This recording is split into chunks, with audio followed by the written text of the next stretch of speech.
Saya selalu ketemu teman-teman. Saya buka, saya punya ini, saya kasih lihat lutut saya dua ini. Sudah hitam. Saya bilang, saya sampai hari ini kekuatan saya cuma doa. Cuma doa. Nggak ada lain. Kalau saya bilang dengan teman-teman saya, saudara-saudara, kalau kalian melihat saya sampai hari ini masih bisa begini, karena saya ingin belajar seperti Yesus. Bangun pagi-pagi betul, masih gelap, bicara kepada Bapaknya. Waktu itu istri saya kalau ngelihat saya berdoa, dia bilang, saya anak pendeta, tapi kok nggak bisa kayak kamu. Kadang kalau saya sudah ngobrol sama Tuhan, dari jam 3, tiba-tiba sampai matahari terbit. Gimana caranya, dia bilang. Ya nggak tahu, ngobrol aja sama Tuhan. Saya bilang, ngobrol aja. Dan sampai hari ini, saudara, saya bersyukur. Tadi bicara soal perpuluhan, kira-kira 14 tahun lalu, karena saya lihat berkat Tuhan begitu limpah sama keluarga kita. Dari anak jalanan, tiba-tiba Tuhan izinkan kita menikah di Amerika. Saya juga kaget, saya bisa di Amerika waktu itu. Kemudian anak pertama Tuhan izinkan juga lahir di Amerika. Anak kedua Tuhan izinkan lahir di Amerika. Nama dua anak itu Prince Abraham Obilf Nayawan. Obilf itu, kalau Abraham adalah bapak orang percaya, Obilf singkatan daripada Only by His Grace and Love. Hanya karena kasih karunia Tuhan. Jadi saya sampai sekarang saya cerita kepada anak-anak, jangan sombong, jangan merasa tinggi hati, karena papa kamu ini hidup hanya karena kasih karunia Tuhan. Yang kedua, Tuhan izinkan nama anak saya yang kedua perempuan, Love Israel Lanet Nayawan. Love Israel maksudnya, saya bilang sama anak saya, Tuhan kasih nama kamu itu yang papa makan dulu sampai hari ini. Itu cuma seperti mana yang Tuhan berikan kepada bangsa Israel ketika keluar dari tanah Mesir. Jadi kita nggak sanggup beli nasi, saya bilang. Kita nggak sanggup beli tempe tahu kalau bukan Tuhan. Ini semua mana dari Tuhan. Itu yang saya sampaikan kepada anak-anak. Jadi saudara, 14 tahun lalu saya bilang sama istri, istriku, tadi saya juga lihat kan bagaimana butuh dukungan istri. Itu saya banget. Saya bilang, istriku, namanya Vivi, Vi, perpuluhan 14 tahun lalu, boleh nggak ditambahin 5% lagi? Maksudnya, ya apa yang kita dapat ditambah 5% buat persembahan. Puji Tuhan, karena anak pendeta sudah biasa susah. Waktu di Palopo dia bilang, ayo, dia ikut. Tiba-tiba beberapa tahun kemudian saya lihat berkat Tuhan kok, walaupun banyak pencobaan, walaupun banyak tantangan, saya lihat gada dan tongkat Tuhan itu ada terus. Tiang awan, tiang api Tuhan ada terus dalam keluarga saya. Saya bilang sama istri, kita tambah yuk. Tuhan kasih berkat, sisihkan 10, sekarang tambah 10% untuk persembahan. Puji Tuhan, istri mendukung. Jadi kita hidup dengan menyisihkan 20%. Dan puji Tuhan, kira-kira 5 tahun lalu, saya bilang lagi sama istri, karena begitu banyak berkat Tuhan yang saya lihat tuh tidak hanya materi kalau saya lihat. Kita sehat saja luar biasa. Kita sehat, bisa senyum sama orang itu saya lihat udah berkat. Lalu saya bilang sama istri, Vi, supaya kamu nggak seperti orang duniawi lagi, Karena dulu hobi banget beli tas-tas. Kemana dia pergi cari tas yang merek inilah, merek itu. Kadang-kadang dia ngomong, itu ibu tadi mereknya itu ya. Saya aja gak perhatiin, saya bilang. Saya bilang supaya membatasi itu, mengendalikan itu, kita tambah yuk. Untuk Tuhan, 10% buat Tuhan, 20% persembahan. Jadi puji Tuhan, saudara-saudara, 30% orang sisihkan. Supaya mengendalikan jangan sampai saya seperti dulu lagi. Dan istri mendukung itu.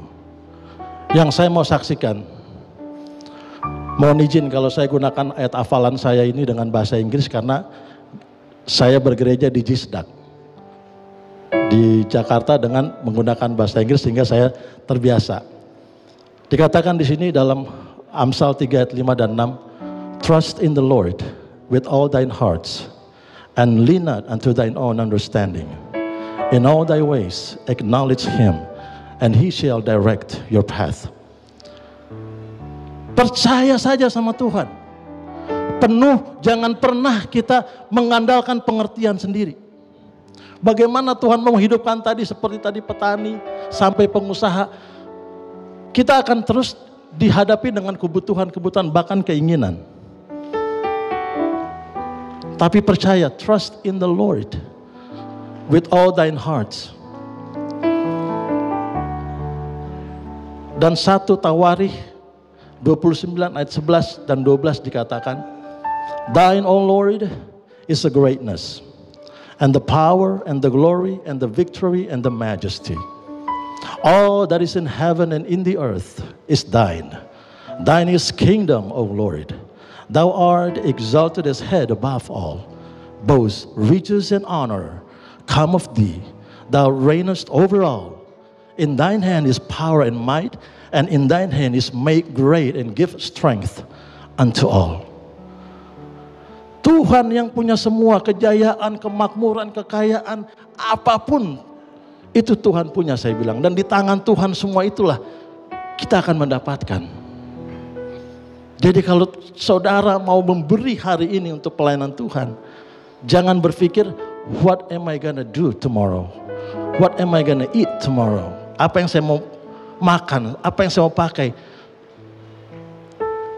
Percaya saja. Karena sampai ini saya bisa saksikan sampai hari ini, puji Tuhan, Tuhan tidak pernah membiarkan torang. Tuhan sangat setia, luar biasa janjinya. Sampai hari ini, luar biasa. Dikatakan dalam Filipi 4 ayat 19, my God will meet all your needs according to the riches of the glory in Christ Jesus. Tuhan akan memenuhi segala kebutuhan kita dengan kekayaan kemuliaan. Luar biasa. Bahkan tadi ada satu di drama tadi saya lihat bahwa perak milik Tuhan, emas. Saya ingat ayat hafalan saya, Hagai 2 verse 8. Hagai 2 ayat 8 katakan, the silver is mine and the gold is mine, declare the Lord God Almighty. Jadi saudara, kalau malam ini saudara bisa di sini, saya mau yakinkan bahwa saudaralah umat yang dipilih Tuhan. Tidak akan mungkin saudara bisa di sini kalau bukan Tuhan pilih. Saya yakin betul. Waktu saya dihubungi oleh saudara saya, Bapak Andy Mantiri, dia telepon saya, bro, Pendeta Daud mau bicara dengan Ana. Oh, kenapa? Oh, nggak tahu mau ngomong apa dia katanya. Oh ya sudah. Tiba-tiba telepon, miss call, saya telepon balik. Ya pendeta, gimana pendeta?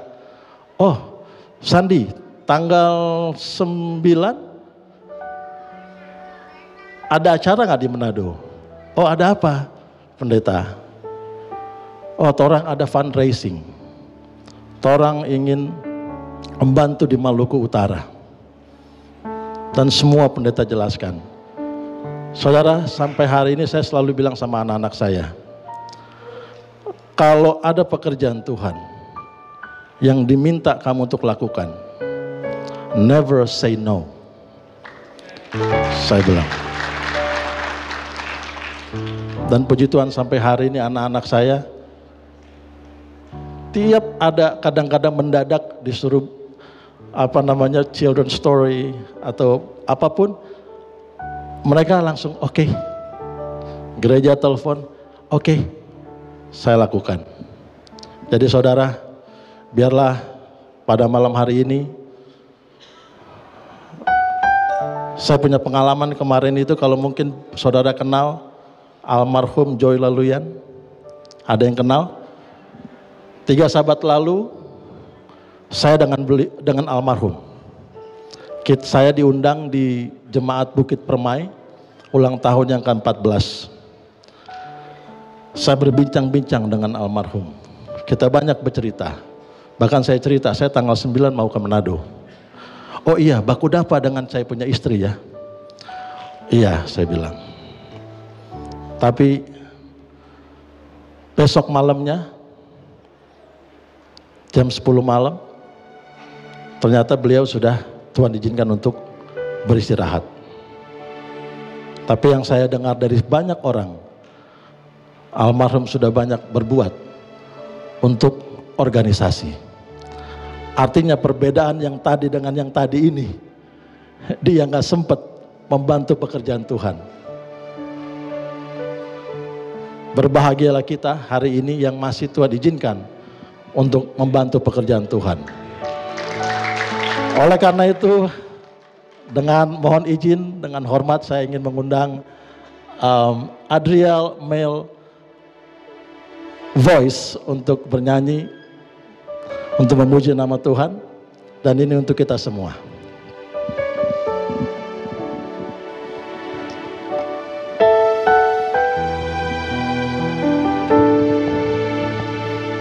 Haleluya, Bro Sandi, terima kasih banyak, luar biasa kesaksiannya. Ya. Dan saudara-saudara, beliau waktu saya telepon, saya katakan ada pekerjaan Tuhan,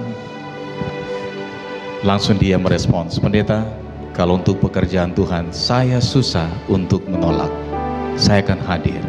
Dan saudara-saudara, puji Tuhan, dia membiayai diri sendiri untuk hadir di acara ini. Kita beri aplaus. Luar biasa support.